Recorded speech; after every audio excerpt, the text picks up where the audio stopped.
No matter how or what time frame we set to the word long, we just know that there has to be continuity and that there is time that's required for change to take shape and for momentum to build, which sustains change and evolution.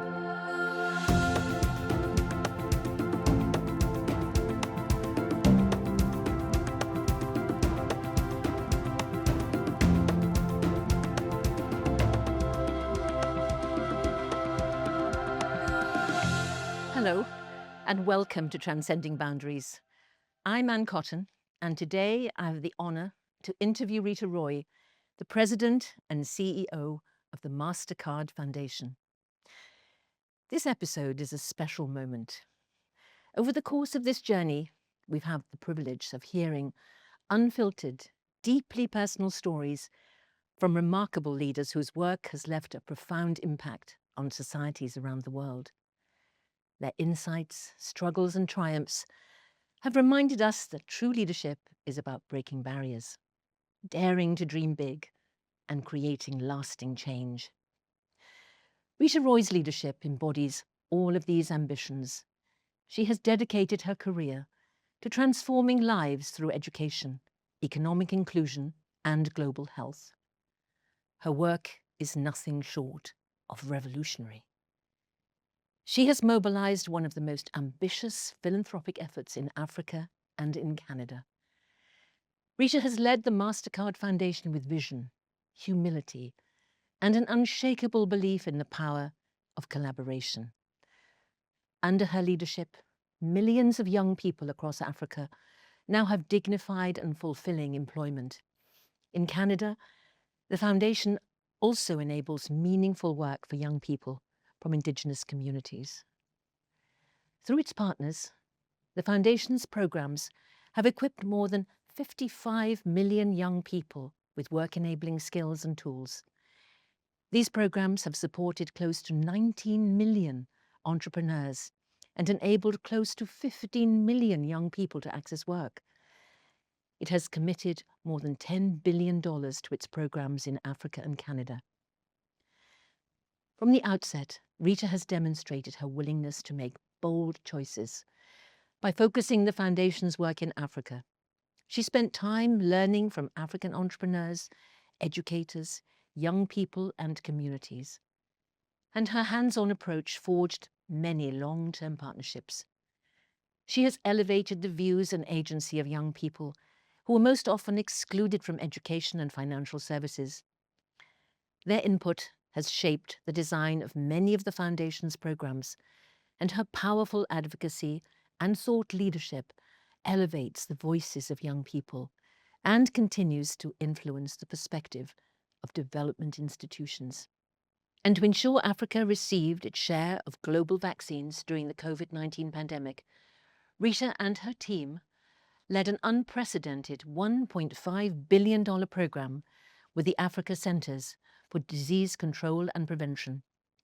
Known as the Saving Lives and Livelihoods Initiative, it trained, equipped and deployed 40,000 health workers, boosting adult vaccination rates from 3 to 53%. In Africa, the Foundation is now helping to develop a skilled workforce for vaccine manufacturing. In Canada, in response to the Truth and Reconciliation Commission of Canada's calls to action, the Foundation launched partnerships to support Indigenous youth through post-secondary education and into meaningful work. All of these initiatives have helped to shape the Foundation's values of humility, listening, co-creation, kindness, respect, and impact. Reeta Roy's journey from the United Nations to corporate leadership and the helm of one of the world's largest philanthropies has been guided by deep listening, bold action, and an unwavering commitment to equity. A true global leader, she holds 11 honorary doctorates, serves on prestigious advisory boards, and is a force for inclusion and impact. She's a change maker, a thought leader, and someone I deeply admire. Welcome, Reeta. Thank you so much, Anne. So shall we start at the beginning? That's a good place to start. Tell us about your childhood. Well, as you know, I grew up in Malaysia, and my mum and dad came as immigrants before independence. My mother was a nurse. She trained as a nurse. My dad was a doctor. He trained in public health in Calcutta from India. And my mother came from Thailand, from southern Thailand. Chinese background, but it was a childhood which, for lots of people coming in and going out of the house all the time, different languages. My parents, especially my mother, believed that we could decide what our faith would be at some point when we were old enough. And Malaysia, as you know, is a multicultural country, and so there are different faiths which are practiced. And she said, look, the most important thing you've got to practice is respect. You can make your choice later, but for now, practice respect. It was, we didn't have much, but we prized, time together. My mother was big in terms of education. She's a real advocate for education, largely because she didn't get the education she so desired as a young girl. And the childhood was a time in a country where, they were conventional roles for girls and boys. But Mum always said, you can be anything you want to be. You just are going to have to work really, really hard. And so it was a childhood which was filled with different ideas over time. I went to a very strict girls' Catholic school. And so we learnt discipline fast, had to wear a uniform every day, which I really didn't like. But now when I look back at that, I realize it was enabling kids from all walks of life, every family, to come into a schoolhouse and to be equal, regardless of your status. In society. I learned a lot about that. I was always the one talking too much in class and always got punished for talking when I wasn't supposed to be talking. But one thing I do remember very vividly growing up was going with my mum, whether we were doing the household shopping, walking in different places, and our conversations. She had a way about her, about giving me perspective on things, encouraging me. My father is someone who was always very busy, so he wasn't always present until the time he fell ill, and he died 4 years later. I think I was just shy of turning 15. And that is really when I feel life changed, and I grew up really fast. But I owe so much to my mom. She was just such a pillar, such a towering force in terms of strength and determination. And she was that way all the way till she died. And she was almost 90. She sounds a very remarkable woman. Very She was. remarkable. Yeah. And so this respect that she talked about, how did she display that in her everyday life? Because it's one thing to tell a child, to give a child a message, but it's another thing, isn't it, to practice that so that you learn by example. I saw it every day with Mom. Even though we had modest means, we did have people who helped us in the house, keep the house clean. And my mom would always say, and she would expect us to actually help them so that we would learn how to clean our rooms, to treat them as if they were a member of the family. I saw Mom many times, reach into her pocket. We could be anywhere, and there was someone in need, usually a woman, and she was right there. And I would say, how do you know they're going to use the money for whatever it is you've given them the money for. And she would say, how they use the money is not our business. They just looked like they needed a little bit of help today. Yes. And this is something we can do. Mum had, I remember when my father died, there were many people in our household. My father was a Hindu, and so there were many rites to be observed, not just for the day, but for the next 30 days. And Mum told the priest who came, tell me what I must do, and I will observe. I will observe these rites. She had a way. I remember when my brother left home, and he had school friends who would still come to the house, and they had different challenges. I don't know whether they were schoolboy challenges or whether they were serious challenges, but they were challenges. And Mum listened. Mum listened. And so she just demonstrated in so many different ways what it meant to be, what it meant to care for others, what it meant to listen to other people. So I must have just imbibed that somehow. Yes, with of her. course. Through a process of osmosis and example. And she valued education very highly and taught you Incredibly. because of her own denial of education or not having as much education as she would have wanted. And so you've said to me in the past you were good at exams. One is only good at exams for a reason. So, when you were working hard in your Catholic school, how did you achieve what you did at a very early stage in your life, in your adolescence? I was growing up at a time when the country was changing. And looking back, I understand a lot more, and I have probably more empathy for Malaysia then. But it was a time when the country was changing and the policies were going to favor one large segment of the population, or because of historical discrimination and historical exclusion.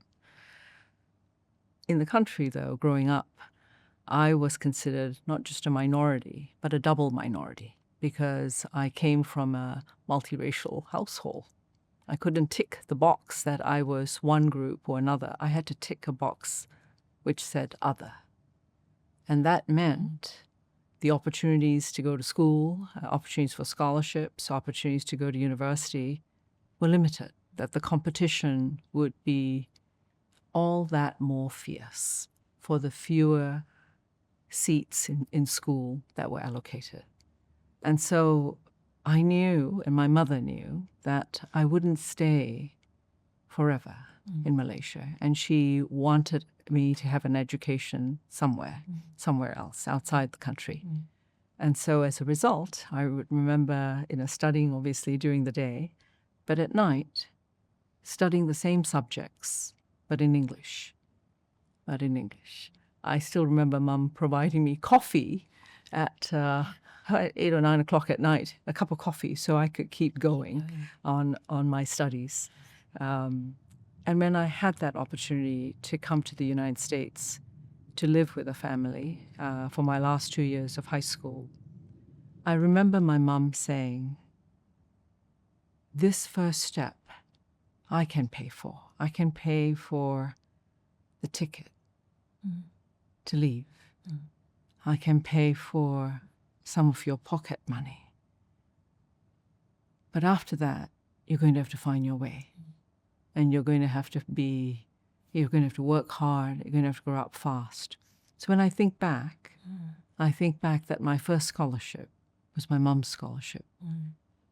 Yes. It was her scholarship. That's wonderful. Yeah. That's really that's wonderful. Your mum's scholarship. It must have been hard for her though, emotionally, to say, my child, my daughter, is going to have to leave me, and yet she had the love, generosity, to enable you to do that, rather than holding on to you and trying to keep you close. Well, that was an act of huge love and generosity, wasn't it? It was an Yes. act of unconditional Yes. love. But Yeah. for you, leaving, going to the United States, that was also a massive leap for you, and you have taken many leaps in your life, and that was a very big one. And what about the influences? Some of the your mother, of course, and who else has influenced you greatly? In the start of your career in the United States. Certainly, there were many people along the way. The American family I lived with, they are in their 80s now, still my American mum and dad, who I'm in touch with. Professors at school, where I went to a beautiful, small, intimate, private Presbyterian college, and I was there on a full ride in terms of scholarship, and people looked out for me. But when I started my working career, and it was my first job in a corporation, in a multinational in New York, the woman who made that possible, who offered me the role, Margaret Marashak, she had an incredible impact on me. It was the first time I'd actually come into that kind of environment. It was very conservative, very proper. You dressed in a particular way. You behaved in a particular way. And here was Margaret, full of humor, told funny stories, some a bit irreverent, which cannot be repeated here. She was joyful, whip smart. And we went to many meetings together, and she would just say, when you walk in, sit down and just listen. Just listen. I was the note taker at all these meetings, but she would say, listen, watch, and we can discuss after what you understood and what you saw. And so early on, we prized listening, and that opened up the door to understanding. Margaret was also one of those people who, she just wasn't afraid to be herself. She'd grown up in a small town in Michigan. Her father worked on the line making cars. They were immigrants from Czechoslovakia. And so it was a life which I learned a lot about. I never met her parents, but I learned a lot about them. I learned a lot about her brother. And growing up in a small town with aspirations at a time when there weren't as many opportunities for young girls. And she pierced many glass ceilings. She broke through. I didn't even fully understand how remarkable she was until years later when I thought what she endured, how she persevered. But she had that sense, that great intuition, that high degree of emotional intelligence, how to connect with people, how to make them comfortable around her. And I imagine in the early days, they were mostly men. Yes, of course. And who then became her greatest champions and really advanced her career. Marvelous. Yeah. Marvelous. Yes, she sounds also like a wonderful, wonderful woman too. But her intuition was obviously telling her something about you. That you were somebody that it was worth investing in, somebody that she wanted to mentor and teach. Did you maintain that relationship? Absolutely. So we still have a relationship today. In fact, when I was interviewing for this role at the Mastercard Foundation, and here I am, preparing for this big interview with the full board, worried, and the phone rings, and it's Margaret. And she says, so, what's your opening line going to be? I said, my opening line? What's that? She said, what are you going to say when you get in there? What are you going to say? And Reeta, most importantly, what are you going to wear? And then she said, don't wear that gray suit. And she was just so human, so relatable, so relatable. She was someone who told me early on when I was still working with her, and I was working so hard, I would put in hours preparing her briefs, taking down those notes, doing all the research. And one day she passed by my office and she said, "Are you going home?" I said, "Well, I've just got a little bit more to finish, just a little bit more." And I never forget that line.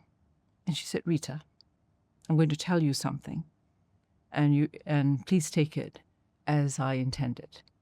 Try to become an interesting person. Don't just work. Don't just work." And that just opened up books, music, art, culture, travel, being curious about other people's stories. And so periodically I think about that. I think about that line. Try to become an interesting person. Yes. People will want to be around you. Yes, yes. Well, I'm sure you did indeed take that I took to it to heart, heart. I did. and are indeed an interesting person. And what does she think about you today? You know, when I told her about this role, and I told her about, and over the years I've gotten to see her for mentoring sessions and talked about the people I've met, the things I've been learning about, places I've been to, she would just always ask questions about what I was perceiving, what I understood. I mean, she of course thought that this work was astonishing and incredibly important. But in all of that, she would really cut through and ask, "What are you learning? What are you learning about this journey? What are you learning about yourself? What are you learning about who you're becoming?" And once she came to visit at the office in Toronto, and she had been volunteering. And here she was. She might have been 72 years old at that time. And she came to tell me about a fabulous internship. I said, "What kind of internship?" And she said, "Reeta, it's going to be at the Vatican. I'm going to be working for the Jesuit refugee service." I remember being absolutely blown away that she was embarking on something brand new. She wanted to learn more. And then she said, "And now I have a question to ask you. What are you and what is your foundation doing for refugees?" It's Very amazing. important question, but you haven't answered my question. Oh dear. Have I evaded your question? My question was, what does she think about you now? You've told us more about Margaret and how remarkable she is and the impact she had in your life, but you haven't told us what she thinks about you now. I'd like to think that Margaret, and you'll have to interview her sometime, but I'd like to think that she's proud. That she's proud of the young girl she took a bet on. Didn't turn out too badly. And she's proud that I still quote her father. Her father who was the one who told her, "Margaret, try to make new mistakes." And she used that on me, and I've used that many times with other young people. Yes. And try to remember that myself. I hope she's proud that I listen. I listen, and I've never stopped. Yeah. And that I see being a lifelong learner is such a privilege. The ability to learn forever. Yeah, and to enrich your mind and expand your ideas. Yes. So she had a huge impact. Yeah. I remember once my mother coming to visit Margaret, and my mother came into this office. Margaret came by, and Mum met her, and Margaret left. Went back to work after saying hello, and Mum said to me, "Margaret controls you." And I remember being so shocked. "What do you mean controls me?" And she said, "She controls you through love." And when I thought about that, I said, "You're absolutely, as always, Mom, you're right. She is who she is, and I want to make her proud." And that's the kind of leader. That's the kind of leader I want to follow. Somebody who's kind, who sees me, who creates space for growth, Yes. space to contribute. Yes. Yes. Well, I think she knew that you were a pretty safe bet when she, in those early days, but somebody else who you've said took a bet on you, and I think he knew too that it was a safe bet. Your remarkable late husband, Jim. Yes. How did he inspire and support you? You know, Jimmy came, at a time in my life, unexpected meeting. I had gone to a workshop on Model UNs, and he ran it. And that's how I met him at Barnard College on a weekend. And it seemed like he wrote to me every single day. And 3 months later, there wasn't really that much to do with the email at the time, but he wrote to me every single day. And 3 months later, we were standing in front of 96 Summit Street in Brooklyn, and we were going to move into an apartment together. And I remember my mother saying, "You're nuts. I sent you to school to become smart, not to do something completely reckless. And you still are going to go to school, aren't you? You still are going to go to grad school." And I said, "Of course I am." That was an extraordinary partnership with Jim until he died. He taught me so much about supporting someone else you love, creating space. I remember when we wrote our wedding vows, which I'm sure a few people thought was a really bad idea. But one of the lines in the vows for each other was a promise to help the other person pursue their dreams. And so when I think about my career and the ability that we had to go live in different places, we moved to Shanghai and we were there for 3 years. Jim gave up his job and said, "I'm going to just follow you.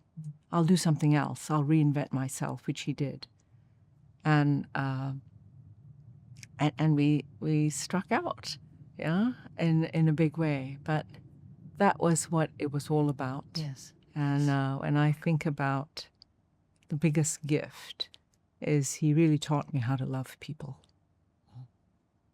Yes, indeed. And I had the privilege of meeting him, and I saw his humour, his complete lack of pretentiousness, because he was only about 16 inches taller than... Just about, maybe 20 inches taller.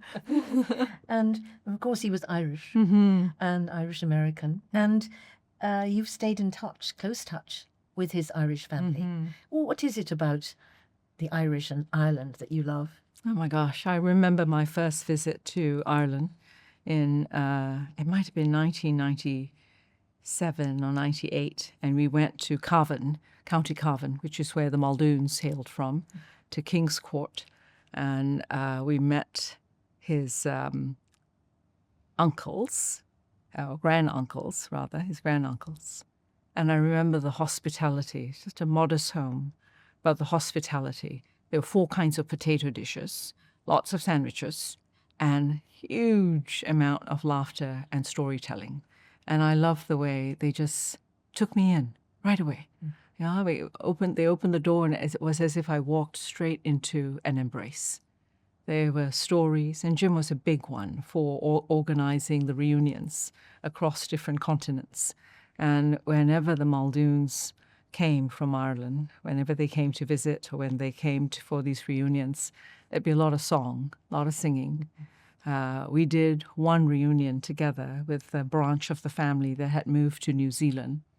And I remember so well, here, first of all, they were about my height, which was really helpful. So we could really communicate well. And we were in front of this beautiful, I don't know whether you call it a longhouse, but it is the traditional house of the Maoris, because generations of that family had intermarried, Irish and Maori had intermarried. And one of the customs of entering the house was that the visitors would sing. And we could sing any song we wished. And so there was a little bit of a conference amongst us, myself included. And we decided that we would sing Danny Boy in this Maori home. And that's something about the human connection of people who love their history, love to tell stories, who love a drink, and who love good jokes. And there's so much of Jimmy in them. Yes. so much. Yes, yes, yes. And of course, he was a big part of your decision to move from the corporate sector Yes. to be the head of a not-for-profit. That's another leap that you made. How did that come about? I'd been working for about 6 years by that time at this corporation called Abbott. I'd come to set up a function, which we didn't know what we were going to call it. We ended up calling it Global Citizenship and Policy. And not too long after that, the CEO asked me to take on the foundation, what was called the fund, and to reform, reinvent, revitalize that organization so it would be much more in line with the priorities for the organization. So I did that. I learnt an incredible amount of work. We had an incredible amount of work, and I learnt a lot in that process. But at some point, there was a restlessness. And I remember having a conversation with Jimmy and saying, I think it's time. It's time for something new, something different. And I remember one of the things he said, are you sure? He said, you've just put so much into this, so much. Don't you just want to sit back for just a little bit and enjoy it? And I said, I'm not built like that. I'm not built like that at all. And I've got to think about what I'll do next. And that very week, Anne, it was almost as if the thought was clear in my mind. And within that week, someone I had worked with called me, and we had worked together at the fund. And she said, a headhunter called me. There's this foundation called the Mastercard Foundation, which I'd never heard of.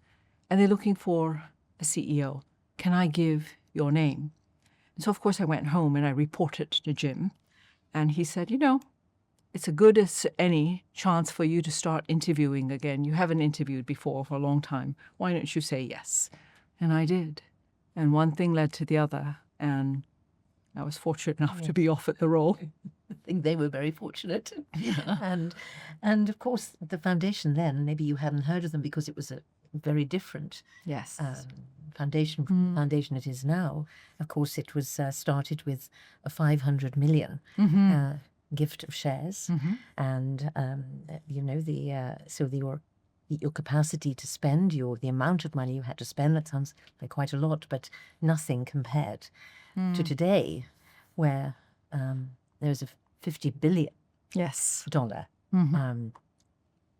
now of that early investment.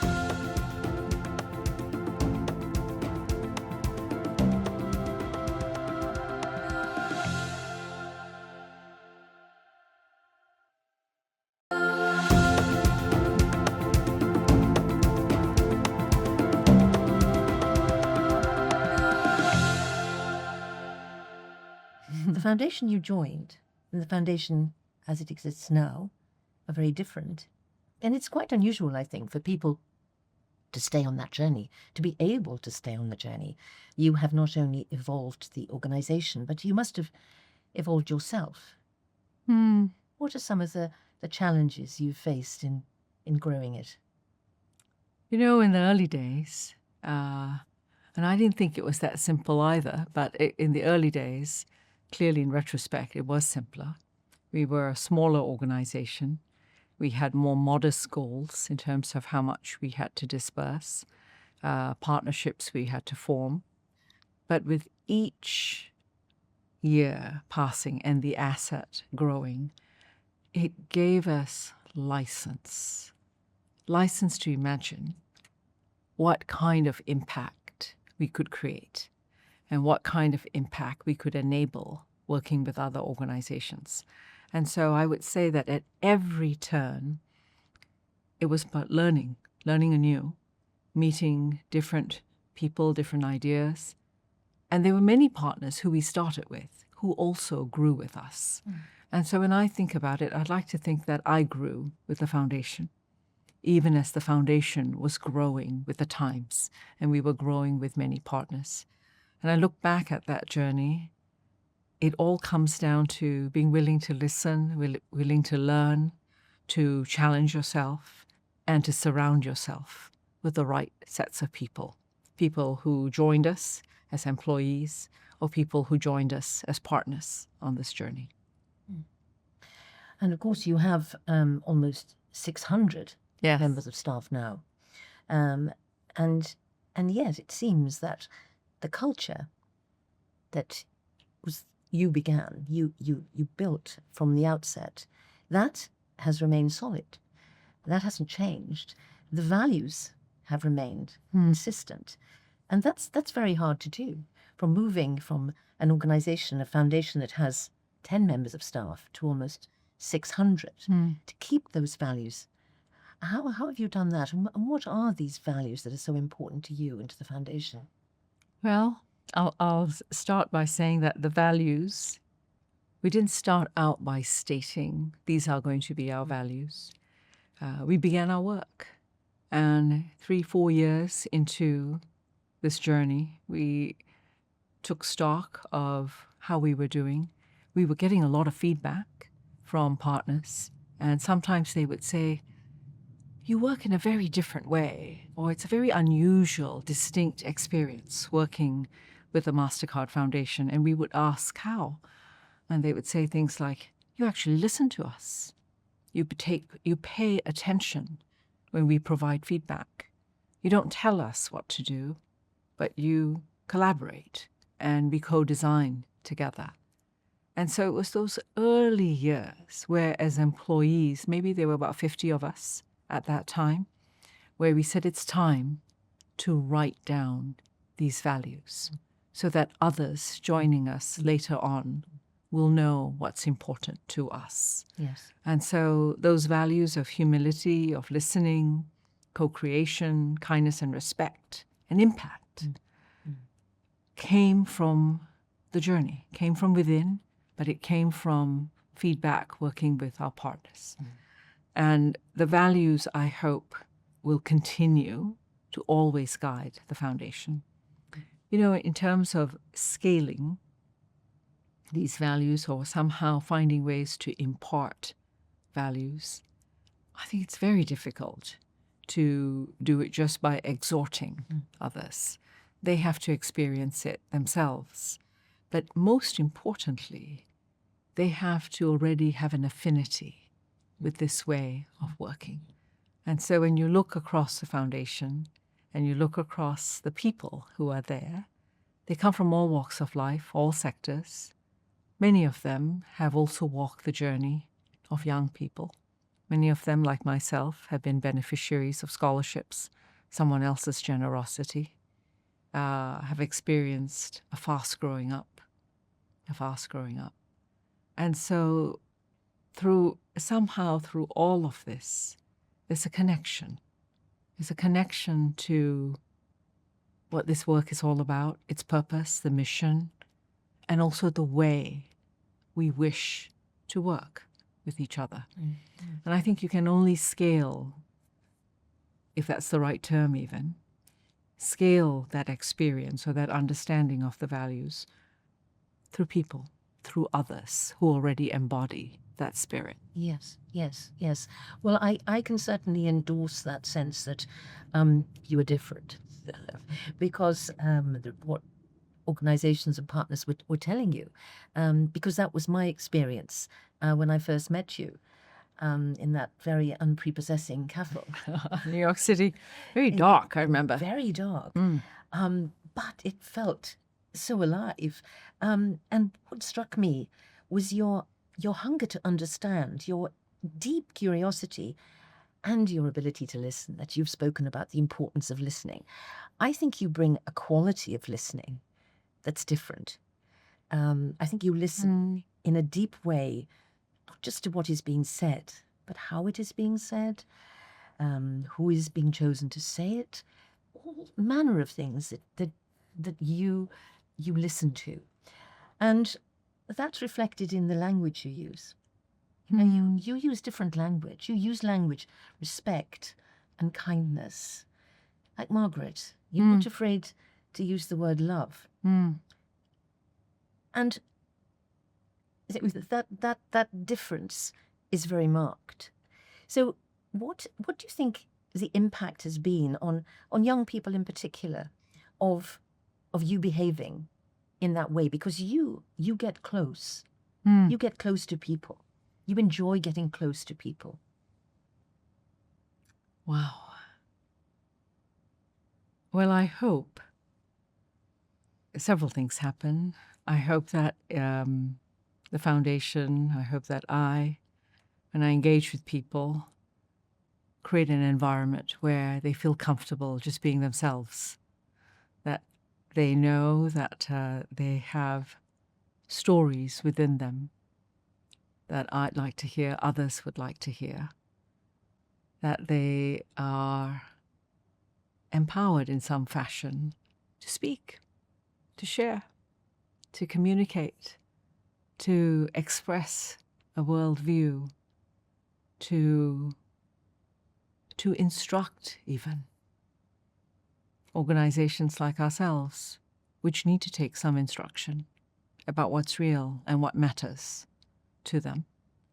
I hope that listening, it's not just with your ears and with your eyes, but it's listening with your every being. I remember visiting a place called Turkana in Kenya.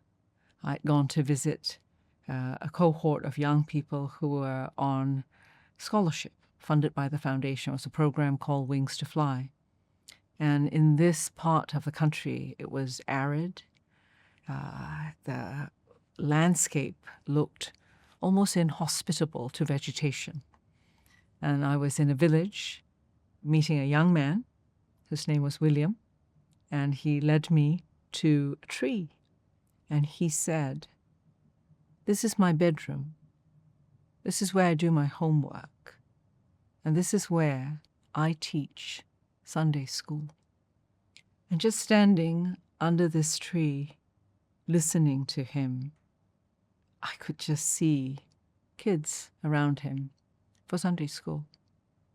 And his mother lived very close by in a hut, which I think is called a manyatta. It's just for sole occupant, one person. It's a very simple structure. And she came. She didn't speak any English, but there was also a translator with us. And she stood beside me while William was talking. And then it looked as if she looked at the sky. And she started speaking in her language. I didn't understand, of course, a word, but I just felt the emotion flood right through me as she was speaking.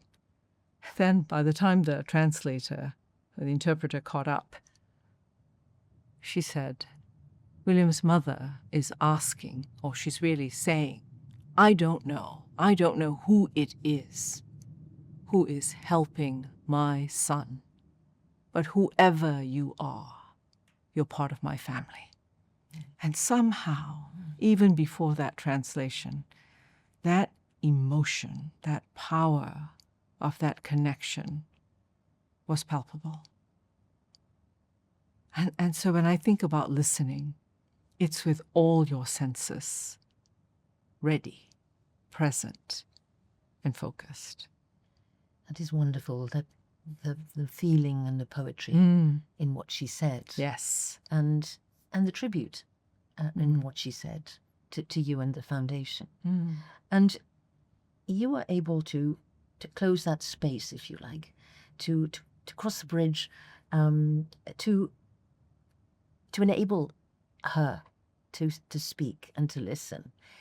And this is fundamentally important, isn't it, to learning and understanding. And so when you're with young people, when you're speaking to young people and you're thinking about their future as social entrepreneurs and leaders in different kinds of ways, what would you say to them are the most important things to look out for in their behavior so that they too can close that space?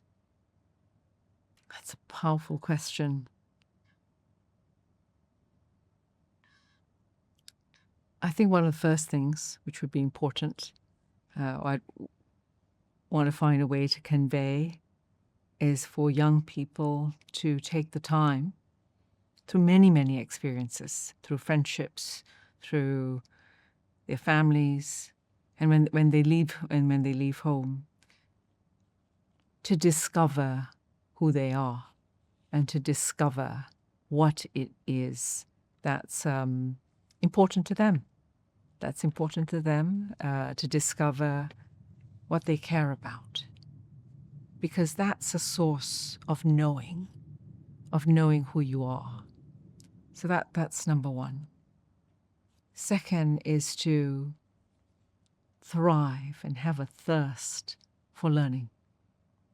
Learning that's not just in school, not learning that's not just from books, but learning that comes from conversation with other people, comes from connecting, because that's how you develop a sense of empathy and understanding. And it opens up a whole other dimension into what it means to be a human being. I wish for young people these days, in a world that's moving so fast, to find ways to slow down inside and to anchor on those things which matter most to them. Mm. So that's, I'm sure they will take huge stock of that, particularly because of the immense impact you've had and the confidence you've had to use those qualities, you know, to learn from your mother, to learn from Margaret, all those people who've influenced you along the way. So you've done something huge and had an impact on millions of lives. And one of the steps you took was to move to Rwanda. Mm-hmm. So again, to close that space, you were working out of your office in Toronto. What prompted that move, that bold move? So 10 years into the work of the foundation, we had to take a moment and reflect on everything that we had achieved and ask ourselves, were there other things we wanted to do but could not pursue for different reasons? And we had to ask ourselves, what would the next 10 years look like? And that's when we embarked on this new strategy called Young Africa Works. And it's a play on words, but it really is focused on young people and their aspirations and their dreams. But it manifests in the ability to access employment, or what we call dignified and fulfilling work. So work that not only just brings meaning and enables a young person to look after themselves or their families, but to also grow and to be able to contribute. Now, it's a strategy that had to be undertaken and can only be undertaken in countries in a manner that aligns to the national aspirations of countries and where they're going. So many countries across Africa have visions of becoming middle-income countries, and they're on that journey. And that means some sectors of the economy are going to be the ones which will contribute the most and will also contribute to the most in terms of opportunities for young people to find dignified work. Knowing this, understanding this, requires us to somehow close that distance between us as a foundation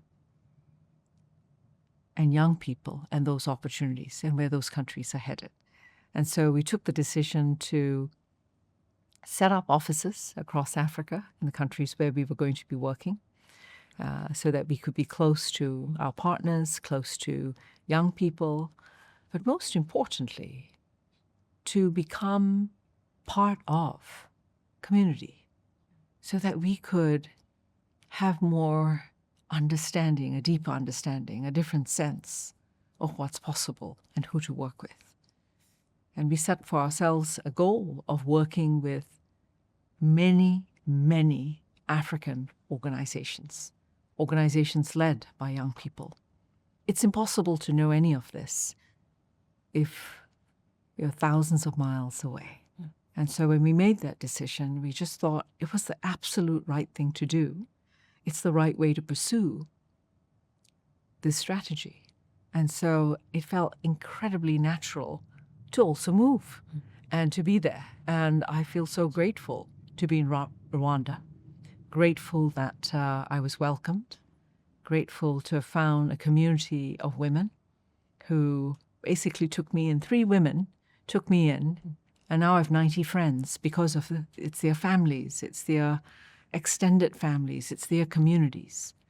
And it's given me an insight into the fabric, as it were, the social fabric of these communities. As you move on, as you look back and you think about your legacy and what you would like to see hold into the future, what will enable the foundation to remain strong and whole into the future? It's a great question. That's a conversation we're having a lot these days at the foundation. I think that the foundation will continue to stay who it is, and this work will continue to endure as long as we hold on to these values. These values are the basis by which we need to make decisions, choices, particularly when the decisions are hard ones. They are the values which help us not take the easy road, but maybe take the road less traveled on our path. When I think about what I'm proudest of at the foundation, proudest of this past several years, it's the people. It's the people at the organization. It's the people with whom we work. It's the young people who are in our midst, who are all around us. That's what I'm proudest of. And I'm proud that we chose to put our weight behind African organizations, indigenous organizations, so that they can lead the way.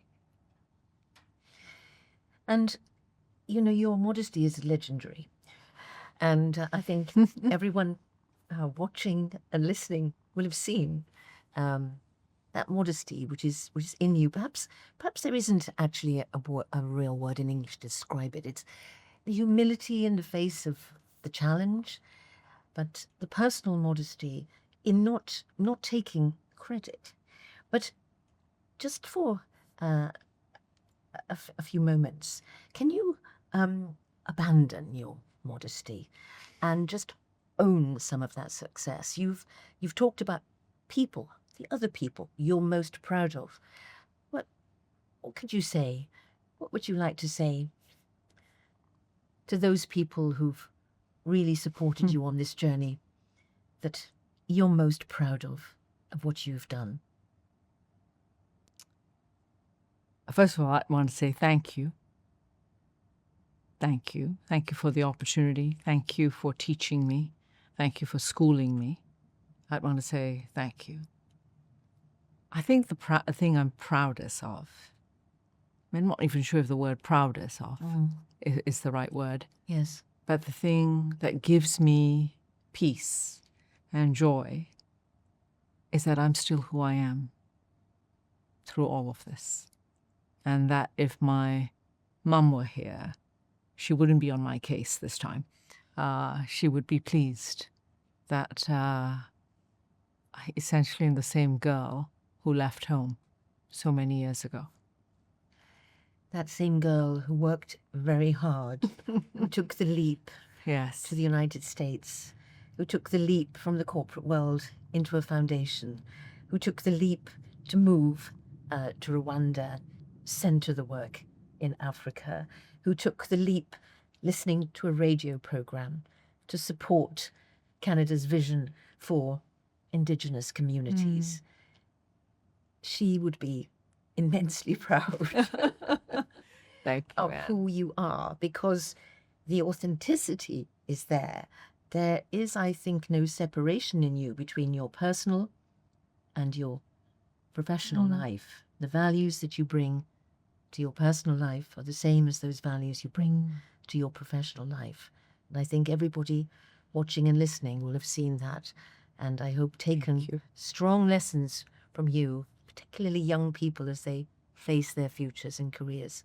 Reeta Roy, Thank you so much. Oh, thank you, Sharing Anne. so Thank much. you. Thank you. Thank you. Yes. What a joy. Thank you. you. Thank you. It's Thank been you a so privilege much. and a pleasure. Thank you. Rita Roy's life and career exemplify the extraordinary impact that one leader can have in transforming lives, creating opportunities and shaping a more inclusive world. As we have heard, her work is deeply personal, yet its reach spans continents, empowering millions of young people to build a future filled with possibility. From her childhood in Malaysia to a young scholarship recipient in the US, she leads one of the world's largest and most influential philanthropic organizations. She has transcended so many boundaries and has transformed lives and communities by enabling educational access for millions who would not have had the opportunity. Rita has redefined what is possible through vision, humility, and bold action. By championing respectful collaboration and partnerships, dismantling systemic barriers, and believing in the power of young people, she has helped build a movement that enables the millions in Africa and Canada to transcend their own boundaries. She is proof that leadership with purpose can change lives and leave a legacy of impact for generations to come.